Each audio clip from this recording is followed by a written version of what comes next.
and we hope that this might be one of the first ways that we do this. It's a gift. The second objective is to complete a hope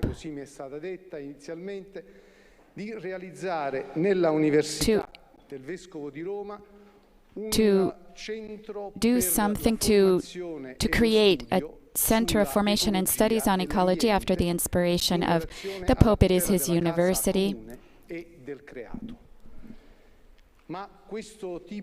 But this type of activity, undertaken together with the Church of Constantinople, which before the Catholic Church began a reflection on the topic of ecology and the care of creation.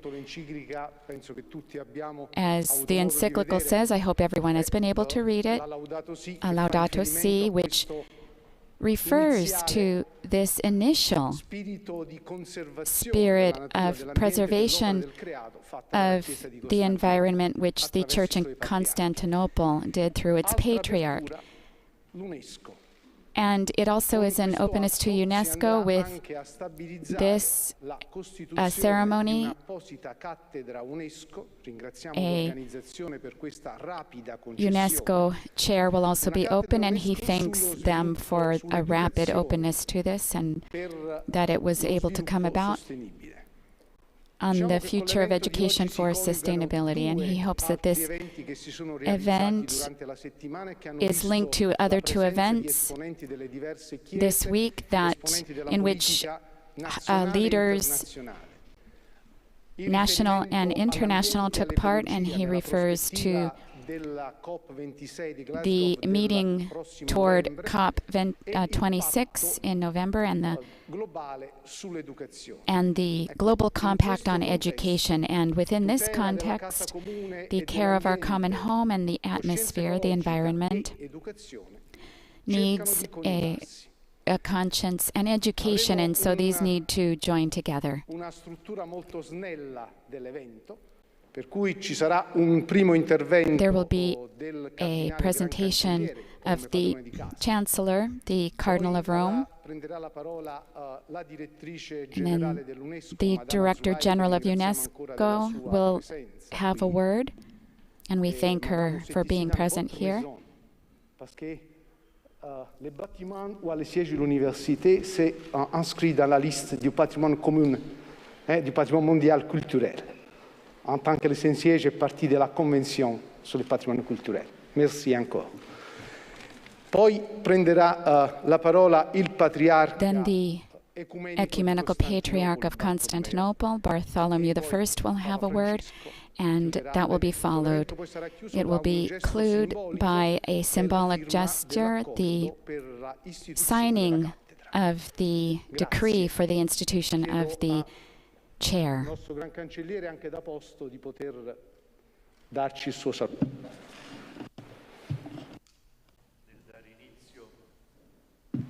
Nel dare inizio a questo atto accademico desidero anzitutto ringraziare gli studenti. In opening this chair, he wants to thank all those who are present,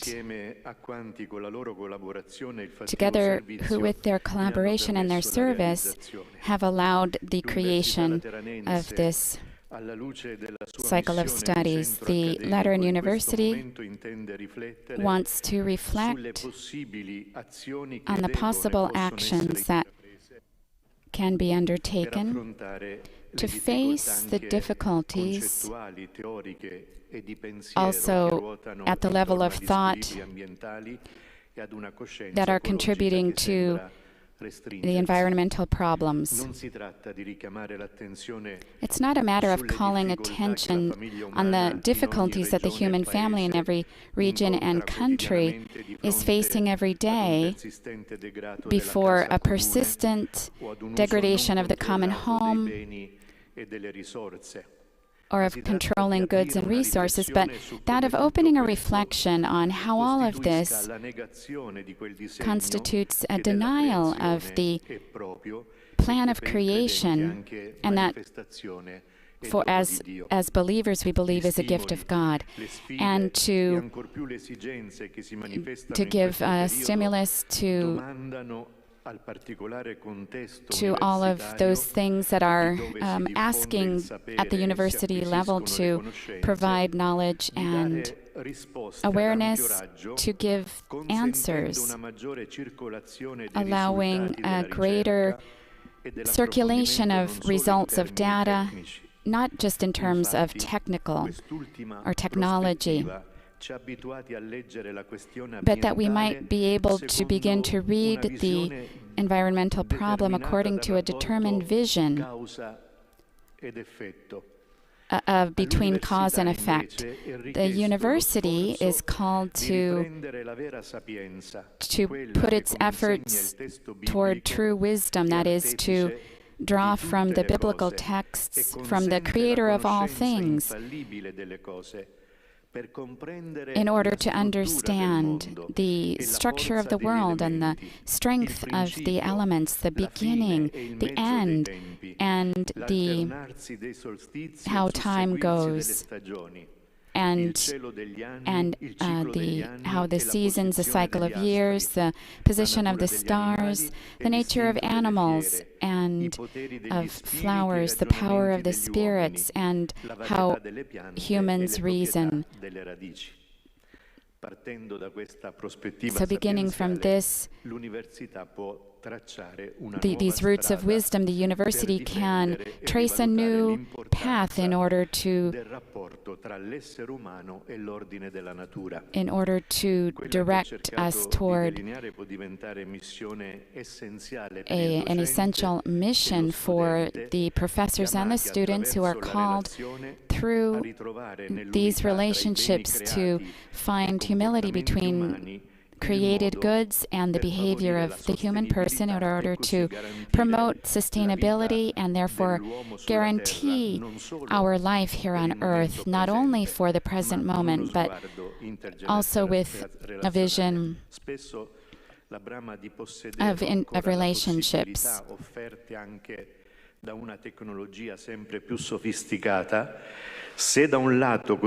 on the one hand we have always more sophisticated technology, we also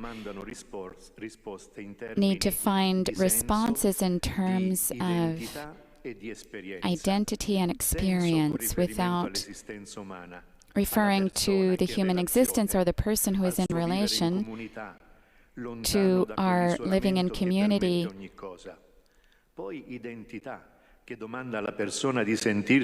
Identity means that the person not only feels that they have in hand the guardianship of creation, but also that we find the design in creation. Because living every day, our wanting to take care of, ecology will find meaning only by teaching and research, and even more by our way of inserting these academic disciplines within everyday living. Can we give meaning, identity, and experience? And this will constitute the basis of the interventions that follow, so that we might understand how education, teaching, and the formation of thought in a university are instruments, unique instruments, for providing care to the common home and the care of creation through concrete facts and not only through ideas. A perseguire gli obiettivi che della formazione sono propri, favorendo non soltanto un innalzamento del livello degli studi And so this isn't just to heighten academic studies, but also to provide a means of listening which will be able to provide a passage into an effective way of responding. It requires availability and openness. So listening demands that we encounter and not reject what is new. It's essential to discover and to discover new things and make them operative. Thank you. This was Cardinal Angelo De Donatis, the Chancellor of the Pontifical Lateran University, the Pope's University. And now the word goes to the President of UNESCO, Dr. Audrey Azoulay.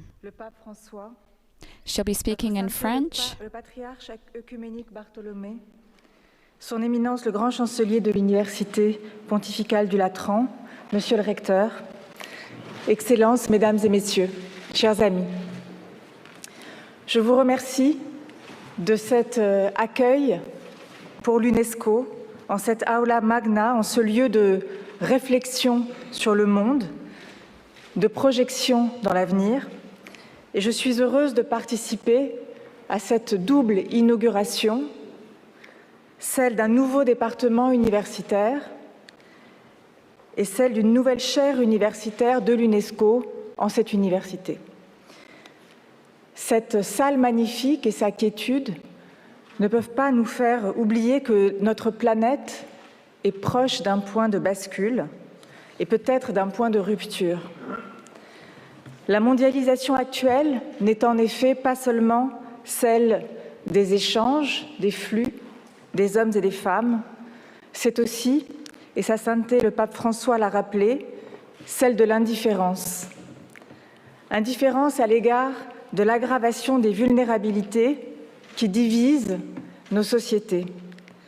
Indifférence à l'égard de notre planète, dont nous avons déjà tant dégradé la nature. Le pacte éducatif lui-même, déjà frêle, déjà fragile, l'a été plus encore par la pandémie, puisqu'elle a privé d'école jusqu'à 1,6 milliard d'élèves. Et pendant qu'une partie des élèves pouvaient continuer d'accéder à l'éducation à distance, plus de 500 millions, en majorité au sud de notre planète, en étaient privés. C'est pourquoi l'organisation que j'ai l'honneur de diriger, l'UNESCO, a modifié son action pour soutenir l'éducation à distance, là où elle ne pouvait se faire en classe. Mais cette pandémie nous a montré de façon brutale à quel point nous avons besoin, pour faire monde commun, de refonder un nouveau contrat social par l'éducation. C'est aussi le sens du travail que nous menons depuis 18 mois à l'UNESCO pour imaginer les futurs de l'éducation, cette éducation du XXIe siècle. Réfléchir au futur de l'éducation pour construire un monde durable, c'est précisément le thème de l'étude de la chaire UNESCO que nous inaugurons ici à l'Université du Latran et qui pourra ainsi contribuer à cette discussion mondiale. Nous nous appuyons pour la mener sur la vocation universelle de l'UNESCO, une vision de l'éducation ancrée dans des principes éthiques, humanistes, fondés sur le respect de la dignité de chacun, une vision de l'éducation dans laquelle, avant les dimensions utilitaires ou économiques, nous mettons en avant d'abord le droit fondamental à l'éducation en tant que condition de la dignité et de l'émancipation de chacun. Et c'est aussi dans cet esprit que l'UNESCO a rejoint le Pacte mondial pour l'éducation, lancé au Vatican il y a un an, dans le cadre et dans l'esprit de l'objectif des Nations Unies. La tâche devant nous est immense. Nous devons non seulement, par l'éducation, favoriser la paix entre les hommes et les femmes, mais aussi entre l'humain et la planète. Et en cela, nous sommes, d'une certaine façon, tous sous les auspices de saint François d'Assise, qui prêchait aux oiseaux et qui, dans le cantique de Frère Soleil, portait l'idée d'une fraternité universelle avec les humains comme avec la nature. Pour construire la paix entre les hommes, malgré les avertissements de l'histoire, nous avons besoin de l'éducation. Nous savons le rôle qu'elle peut jouer pour donner corps à ce principe profond, Umbutu, ce mot des langues bantoues du sud de l'Afrique qui signifie « mon humanité est inextricablement liée à la tienne ». faire la paix par l'éducation. C'est ce que nous faisons notamment à l'UNESCO, en Irak, dans la plaine de Ninive, à Mossoul, dans le sillage des drapeaux noirs de Daesh pour apaiser les cicatrices du conflit. Nous nous appuyons sur les forces du patrimoine culturel, de l'éducation, pour faire revivre l'esprit de Mossoul. Et le pape François s'est rendu lui-même dans cette ville, autrefois mosaïque culturelle, cultuelle, riche de librairies, d'universités, pour porter ce message de solidarité et d'espoir. Il y a rappelé, je voudrais citer ces mots, qu'un tissu culturel et religieux aussi riche de diversité est affaibli par la perte de n'importe lequel de ses membres, aussi petit soit-il. Ce sont des paroles précieuses pour la paix, dans le respect de l'autre, dans sa différence, et à titre personnel, il me touche beaucoup. Mais la paix aujourd'hui, c'est aussi celle que nous devons faire avec la planète. Votre Sainteté, le patriarche œcuménique Bartholomé, l'a dit très tôt, vous qui déclariez en 1991, pour vous citer, que le crime contre le monde naturel est un péché. C'est encore là aussi par l'éducation que nous pourrons faire la différence. Cela veut dire bien sûr comprendre les mécanismes qui sont à l'œuvre dans les dérèglements climatiques et l'effondrement de la biodiversité. Mais cela veut dire aussi s'adresser au cœur et faire montrer et ressentir la beauté du vivant et en montrer la fragilité. Car c'est bien une part de la poésie et de la beauté du monde qui disparaît avec la diversité du vivant. C'est pourquoi l'UNESCO s'est aussi engagée pour que ses États membres intègrent plus fortement dans leur programme scolaire l'éducation à la nature, à l'environnement. Mais pour atteindre ce double objectif, de la paix entre les hommes, de la paix avec la planète, nous avons besoin de soutenir la recherche, les sciences, de soutenir les enseignants, de faire évoluer nos connaissances et nos méthodes. C'est la raison pour laquelle l'UNESCO est heureuse que cette chaire, ici à l'Université pontificale du Latran, rejoigne cette grande entreprise mondiale du savoir que nous avons mis en place et qui compte près de 900 chaires universitaires dans 117 pays. Je veux remercier le grand chancelier de l'Académie pontificale du Latran ainsi que monsieur le recteur qui nous ont fait confiance et qui rejoignent ce réseau mondial. Nous comptons beaucoup sur les travaux de cette chaire qui nourriront la discussion mondiale sur les futurs de l'éducation et qui orienteront les politiques régissant ce bien public mondial qu'est l'éducation.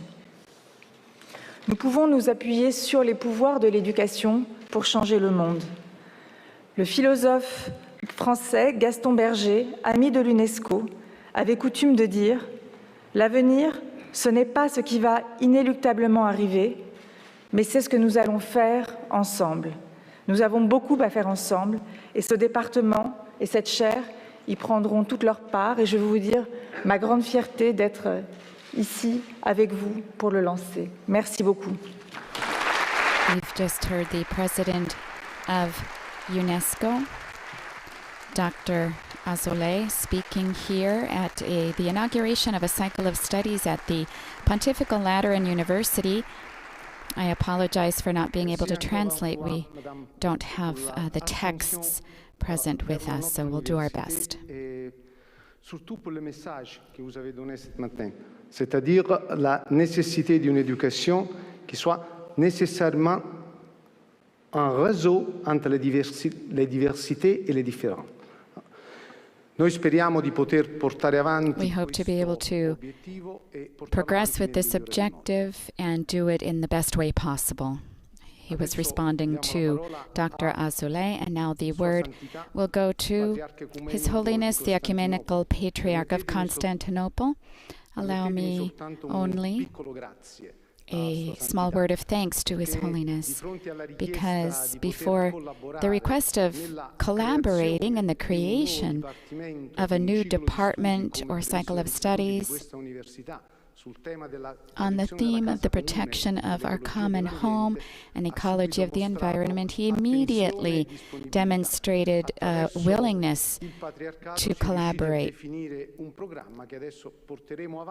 And they too have been able to define a program which we will move ahead with, and they too will be a point of reference. Thank you, Your Holiness, for this collaboration. Grazie a lei, carissimo Rettore. Thank you, dear Rector, and good day to all of you, and I will speak in English. Your Holiness, distinguished organizers and guests, it is almost a year ago that the President of the Pontificial Lateran University, our dear friend, Dr. Vincenzo Buonomo, contacted us with the inspired and inspiring idea of founding a theological chair dedicated to the protection of God's creation at this eminent institution, under the joint auspices of our beloved, very beloved brother in Christ, Pope Francis, and our Modesty. In collaboration with our personal representative on this sacred project, Archdeacon John Chrysavgis, a specific program of studies was created, and the chair is today being launched with the support of UNESCO as a way of embracing the vision and advancing the mission of our two sister churches and their current leaders, while establishing another tangible platform of collaboration between the ancient sees of Saints Peter and Andrew. Reflecting the interreligious and interdisciplinary approach to the sensitive, while at the same time urgent challenge of climate change, the academic framework of this chair includes theological and philosophical dimensions, as well as legal and socio-economic aspects, in order to train and shape students how to respond to the ecological crisis in a collaborative and conscientious manner. Of course, this chair did not appear abruptly and unexpectedly. It has emerged and developed as a result of much pioneering and paramount work on the part of our two churches, which have long demonstrated their commitment to raising awareness on the vital importance of protecting God's wonderful universe, not only in response to political or economic concerns, but above all, in response to the divine mandate to care for the gift of creation, to serve and preserve the earth, as God commanded Adam and Eve in the book of Genesis. The Ecumenical Patriarchate has proclaimed and promoted this message for over 3 decades now, since 1889, when our venerable predecessor, Patriarch Demetrius, issued the first annual encyclical to Orthodox Christians throughout the world, thereby also establishing September 1st as a day of prayer for the natural environment. This special commemoration and celebration was subsequently affirmed and embraced by other Christian churches, including the Roman Catholic Church, the Anglican Communion, and the Lutheran World Federation, and many ecumenical organizations, including the World Council of Churches and the Conference of European Churches. Most prominently, our brother Pope Francis issued his courageous encyclical Laudato Si in 2015, which was launched, again for the first time in the history of papal encyclicals, through the generosity of the Pope, jointly by Peter Cardinal Turkson and our Metropolitan John of Bergamo. And as you are all aware, only a month ago, together with Pope Francis and Archbishop Justin Welby of the Anglican Communion, we signed a joint statement emphasizing how all of us depend on one another to address any global crisis, such as COVID-19 and climate change. This was, as we declared, the first time that the three of us felt compelled to address together the urgency of environmental sustainability, its impact on persistent poverty, and the importance of global cooperation. But today, we are setting into motion a groundbreaking academic program which will foster conversation and collaboration while generating information and education.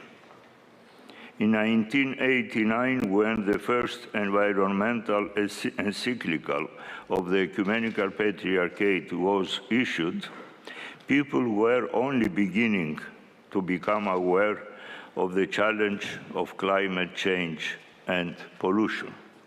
Yet today, 3 decades later, unfortunately, politicians and corporations are still reluctant or resistant to pursue policies and practices to stop or curb the problem. This is precisely why we need universities and schools to sow the necessary seeds for motivating the appropriate response and necessary transformation.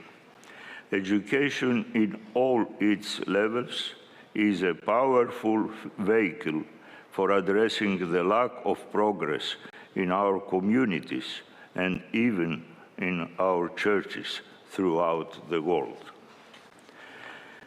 This is the knowledge and ethos that we should be promoting.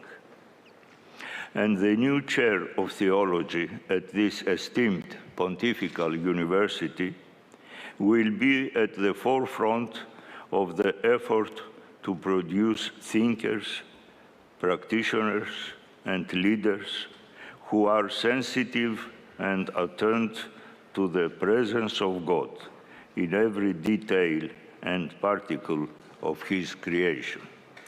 We are grateful for the honor of dedicating this chair to Pope Francis and our modesty, and we wish you every blessing and success in your noble commission. Thank you. We've just heard words from the Ecumenical Patriarch of Constantinople, Bartholomew. This is a chair that is being instituted jointly between both the Catholic and Orthodox communions. We now will be hearing words from Pope Francis,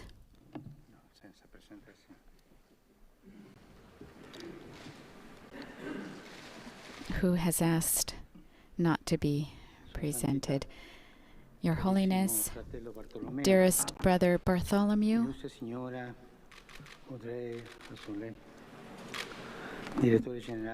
Distinguished Madam Andrea Azoulay, Director General of UNESCO, Grand Chancellor, Rector, and the Lateran academic community, dear brothers and sisters. I'm delighted to be among you for this academic act dedicated to ecological and environmental issues. It's also intended to lay the foundations for an open and structured dialogue with everyone on how to know and listen to the voice of our common home, which asks to be cared for and preserved. It is an event that sees the participation of Ecumenical Patriarch Bartholomew, with whom we share the duty to proclaim the love for creation and the commitment to its being cared for. While the encyclical Laudato Si was being elaborated, the light precisely came from him and from the Church of Constantinople. To care for creation, and I quote His Holiness, is a way of loving, of moving gradually from what I want to what God's world needs. It is liberation from fear, from greed, and from dependence. And this is what the Patriarch said in 2003. Today, the common reflection as disciples of Christ has succeeded in penetrating many contexts by bringing together often distant interests, such as in the context of international organizations, of special multilateral conferences dedicated to different sectors or environmental ecosystems. In this perspective, for example, can be placed the recent message that, together with Patriarch Bartholomew and Archbishop Justin Welby, Primate of the Anglican Church, we prepared in view of COP26 in Glasgow, which is now on the horizon. I believe we are all aware of this. The harm we are doing to the planet is no longer limited to damage to the climate, on water and soil, but now, unfortunately, threatens life itself on Earth. In the face of this, it is not enough to repeat statements of principle that make us feel good, that we're okay, because among other things, we are also interested in the environment. No, the complexity of the ecological crisis, in fact, demands responsibility, concreteness, and competence. E anche con I leader delle confessioni religiose, questo scientista, Presidente, ha detto. A scientist said, my nephew or grandchild who was just born will be living in an inhabitable world if we do not change things. This is what a scientist told Pope Francis recently. These are choices that recall to universities its original mission as a privileged place of formation and preparation, where different knowledge meets, where students and teachers come together to reflect and creatively elaborate new paths to follow. From the university passes also the effort to form the ecological consciousness and develop research to protect the common home. Academic activity is called to foster an integral ecology, an integral ecological conversion, in order to preserve the splendor of nature, first of all, by reconstructing the necessary unity between the natural and social sciences with what is offered by theological, philosophical, and ethical reflection, so as to inspire juridical norms and a sound economic vision. Today's meeting also sees represented at the highest level the United Nations Educational, Scientific, and Cultural Organization, UNESCO, which is charged with preserving the world's cultural and natural heritage, and with promoting the sciences in their dynamism, above all through education, through formation. I thank UNESCO for this active attention paid to this initiative with the initiation of a chair on the future of education for sustainability. These are the spirit, the assumptions, and the intent entrusted to the new cycle of studies in ecology and environment that is born today in this university. As part of the journey towards full ecclesial communion It will work together with the Apostolic See of the Apostle Andrew with an open perspective, a great spirit capable of welcoming the attention of the Christian churches of the various religious communities, of all those who are in search and of those who profess themselves to be non-believers. In other words, it should be a meeting point for reflection on integral ecology, capable of gathering different experiences and thoughts and putting them together through their own proper method of scientific research. In this way, the Universitas not only shows itself to be an expression of the unity of knowledge, but also a repository of an imperative that has no religious, ideological, or cultural boundary, to safeguard our common home, to preserve it from evil actions, perhaps inspired by economics and education linked to the immediate result, to the advantage of only a few.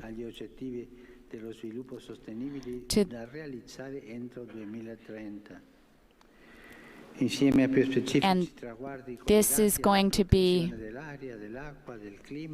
it's an objective to be realized in up until 2030. Together we will be able to look together in order to protect the air, water, climate, and a struggle against the battle against desertification. We can't forget that there is no ecology without an adequate anthropology.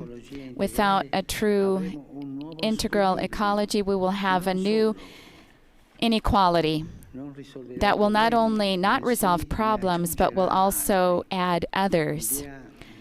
The idea of a cycle of studies appropriately or specifically in this direction will therefore serve to transform, even among believers, their interests for the environment, so that it might become a mission of persons who've been formed because of an adequate educational experience. It is the responsibility that must be looked at together so that environmental harm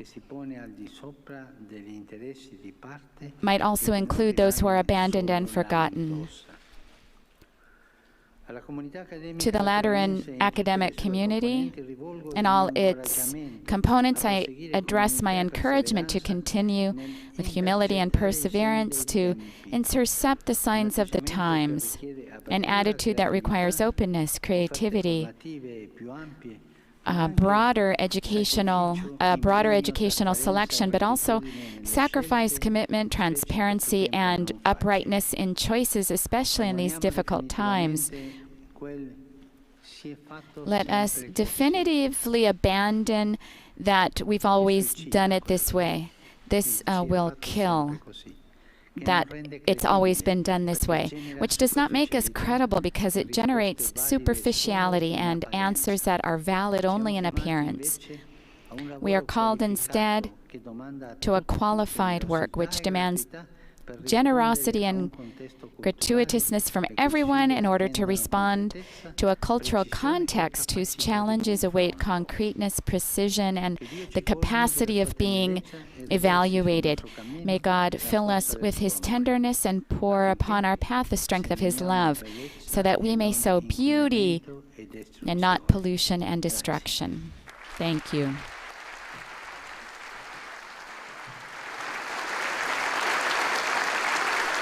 Our Holy Father, addressing those present here at the inauguration of a cycle of studies at the Pontifical Lateran University on the care of our common home and the care of creation, and the UNESCO Chair on the Futures of Education for Sustainability. After these interventions, we now move to the signing of the accord between UNESCO and the university. The university has a privilege in this act that it will be Pope Francis who will sign this text, giving this gift to his university. And so in the name of UNESCO, Dr. Azoulay, signing now this accord between UNESCO and the Pontifical Lateran University.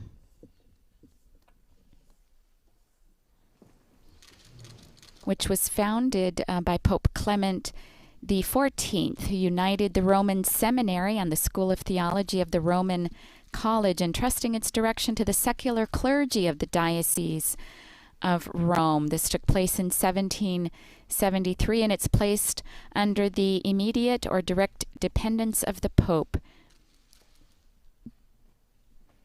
Our Holy Father, Pope Francis, signing the accord here, since it is, as we heard, this Pontifical Lateran University directly depends on the Pope. Our Holy Father paid a surprise visit to the university in March of 2019. Pope Benedict, when he visited it in 2006, said, "I'm happy to be here. It's my university because this is the university of the Bishop of Rome." Holy Father will hand to the Grand Chancellor the letter granting the approval of this new cycle of studies. The letter dated October 7th, today, in the common memory of the saints megalomartyrs, or the great martyrs, Sergius and Bacchus. The closing paragraph, our Holy Father writes, "May the merciful God flood our steps with his light, so that our service and concern for the planet may always be inspired by the joy of feeling responsible custodians of God for the Creator's work." And this letter will now be read out loud to Venerable Brother Cardinal Angelo De Donatis, the Grand Chancellor of the Pontifical Lateran University. Called to educate in responsibility for the gifts of creation, the Church also fulfills her commitment in forming the true meaning of every action aimed at preserving, protecting, and guaranteeing life on and of the earth, well aware that this is an obligation to which everyone is called in the different roles and tasks that they exercise. Believers and non-believers alike have the duty to ensure not only an abstract sustainability or to proclaim the good of future generations, but to provide tools to safeguard the various ecosystems and their components, knowing that we cannot dispose of them without limits. It is also required by the serious repercussions that the lack of ecological awareness causes, not only on the environment, but also on human relations and social life, nurturing that culture of waste that creates, first of all, exclusion, poverty, inequality, forced displacement of populations, lack of being able to satisfy basic needs. Every day, the entire human family notes that care for creation is linked to the progress of science, to the relationship between different cultures, to the processes of building peace and cooperation, as well as imposing a reinterpretation of the fundamental principles of social life. In the face of the degradation that threatens the planet, expressions such as freedom, justice, mutual respect, solidarity, equity, common good are deprived of all meaning. L'utilizzo razionale delle risorse, la conversione ecologica, l'indivisibilità del libro della natura, insieme ad alcuni indicatori operativi essenziali. In the Catholic Church, concern for the protection of creation is rooted in the heritage of reflection, ideas, and tools for action contained in her social doctrine. This is how, principles such as the universal destination of goods, the rational use of resources, ecological conversion, the indivisibility of the book of nature, together with the same essential operational indicators such as integral ecology, listening to nature, preventing damage to the environment, stabilizing the climate, and preserving biodiversity, water, and land. We cannot forget that it is thanks to the Ecumenical Patriarch of Constantinople that concern for the ecological question has matured among Christians for preserving the gifts of creation of the natural heritage, even with numerous initiatives to sensitize and exhort believers in other religious communities. A reflection that, in the face of the extinction of species, the destruction of biological diversity, climate change caused by the destruction of forests, the contamination of water, air, and life, has not hesitated to say these are sins. This common sentiment has helped to deepen the dialogue between our churches, directing it also to grasp the wisdom that is realized in educational activity and in the central role of universitas, the symbolic place of that integral humanism which needs to be continually renewed and enriched through the interweaving of knowledge, the arts, and the sciences. Indeed, it is necessary for university education to know how to respond to the many challenges posed at the present time to humanity as a whole and to the communities of believers by proposing a courageous and coherent cultural impulse and a scientifically valid project.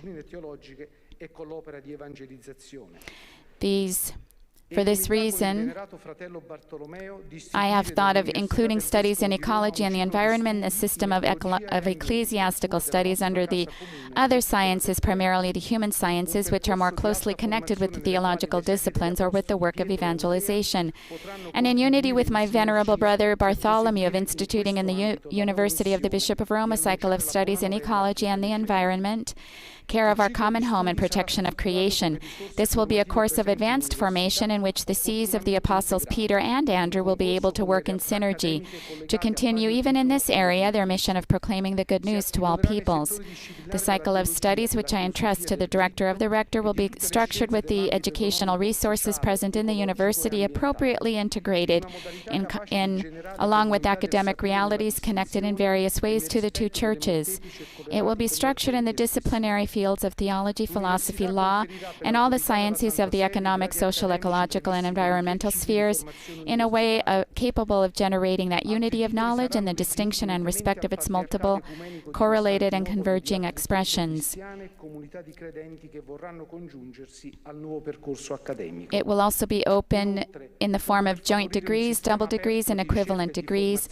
Other degrees will be defined together with the Ecumenical Patriarch of Constantinople or other Christian churches and communities of believers who wish to join the new academic path.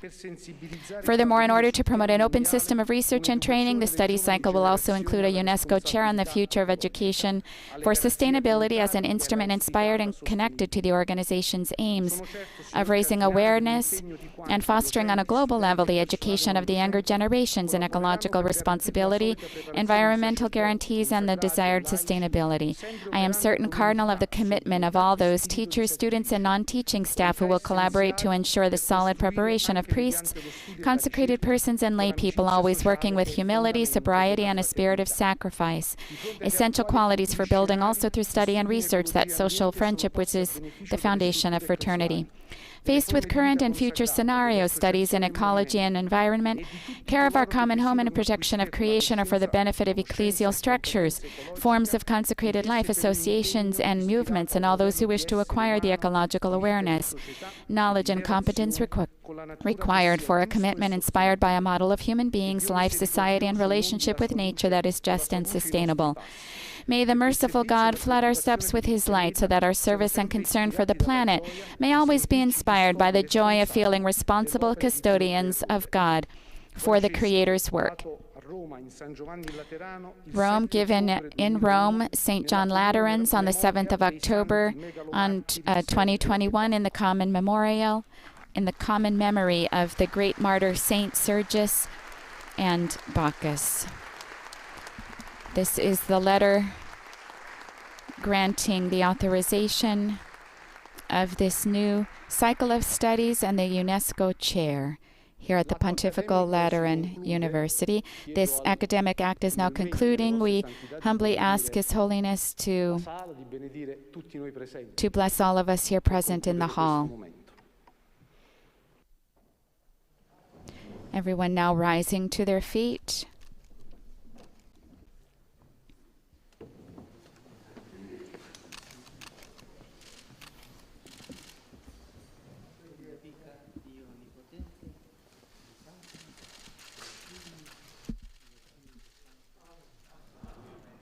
And the Ecumenical Patriarch accompanying the Holy Father in the blessing of all those here present in the Grand Hall, the Aula Magna of the Pontifical Lateran University, a university directly dependent on the Holy Father, as we've heard. And with these images, we now bring to an end this live broadcast of the academic seminary, academic ceremony that has taken place here in the Pontifical Lateran University, opening a cycle of studies on the care of our common home and the preservation of creation, safeguarding of creation, and the UNESCO Chair for the Future of Education for Sustainability. We invite you to join us again this evening. We'll be broadcasting live from the Colosseum, where a meeting promoted by the St. Egidio community called Religions and Cultures in Dialogue, Peoples as Brothers, Future Earth will take place. That begins around 4:30 Central European time. And I'd like to thank all of our media partners who've made this broadcast possible: Catholic Faith Network, EWTN, Catholic TV, atmadarshantv, and Luminous Radio. I also thank all of our in-studio technicians and to all of you for joining us today. Laudetur Jesus Christus, praised be Jesus Christ.